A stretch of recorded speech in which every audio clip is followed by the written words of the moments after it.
creating businesses, companies, like there is no end to that, right? So very touchwood to that. And back in '97, you started NetWeb Solutions, correct, right? And then you started as a digital company. Digital that time was known website designing companies, right? Yes. So and moving there, you actually in 2008 you founded ibexis. ibexis, mobile gaming and app development. Yes.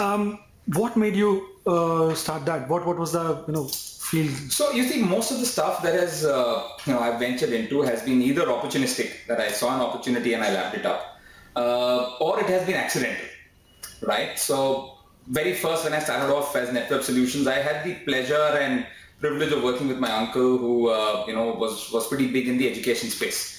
So I had the exposure of working with him for certain IIT projects and stuff way back in '96, '97 during my post-graduation itself.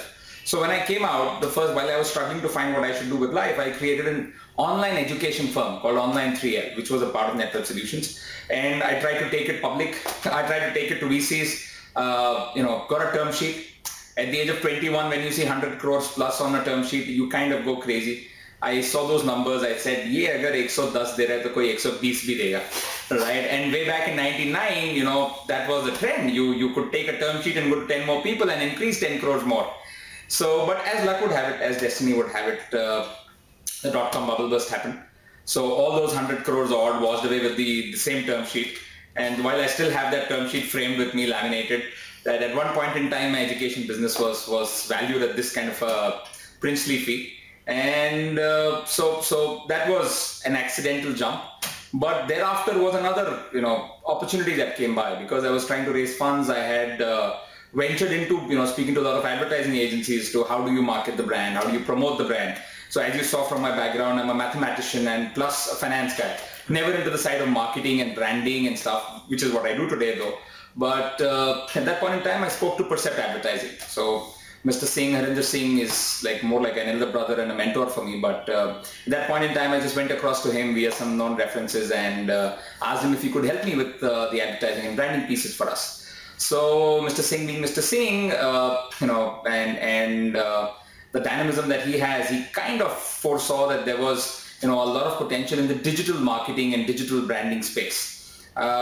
So while it was an accident, it was and a coincidence and an opportunity, he came back and he said that, "Amit, why don't we actually start a venture together wherein Percept will bring you all the business and you take care of the digital, complete the entire 360 and we go forward." And so WebPercept started, which was my second venture. So WebPercept went on for about 7 years. We created some great work together. And finally in 2007, we parted ways with Percept. So WebPercept was 51% Percept, 49% myself. So in 2007, we parted ways. I bought out the entire equity from Percept and rebranded WebPercept as IdeateLabs. And thereafter, the journey of IdeateLabs took over. So way back in 2007, 2008, the period that you're referring to as far as mobile is concerned, it was on a whim and it was on a absolute gut feel. I kind of took a bet and said that, mobile is going to be the next big thing, big wave of content, because two basic factors. The internet, agencies like us, we've kind of abused the entire platform. Either we've gone and sold leads or we've gone and sold free stuff, freemium stuff online, right? But mobile on the other platform, other ecosystem was always a paid medium.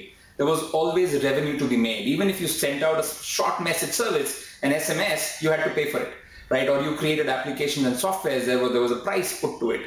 And in those days, there were some very, weird-looking Nokia stores, weird-looking Blackberries and stuff that were out there. Softwares and apps were very, very, very minuscule and small. But I just thought that was the space to be in. So what we did is we created ibexis from a very simple point of view. We said we're going to focus on games and we're going to create a lot of content. So we created about 7 or 8 different prototypes of games. We invested into a team. We had about a 35-40 member team which created all these IPs that we have in the mobile space. What we do today is that all of these are tied up and sold off to various network partners all across the world. So we've got certain partners based out of UK, certain partners based out of South Africa, who are basically reselling most of our content. And that has become a big area or source of revenue which we've been churning out, and we've been customizing our products to multiple markets and reselling it, right? So that is something that we created. And today, if you go to see, under IdeateLabs, all of the stuff that we created, whether it be as part of the education firm that I had, or it be as a part of the services that we offered as WebPercept, or it be the mobile services, IdeateLabs today has a very strong technology pool, creative pool of these solutions, which we are using, rebranding, repackaging, and giving it across to various clients and various brands who use this, right? So that's been largely the learning and the benefit. But mobile, if you see, 2008 is when we put a lot of our bets on that. So it's taken us about 5 years. About 2013 is when we really started earning money out of that, right? And what I can tell you without getting too much into details is give it the next 2 or 3 years, the kind of stuff that we've built will be arguably, not wanting to do anything else after this.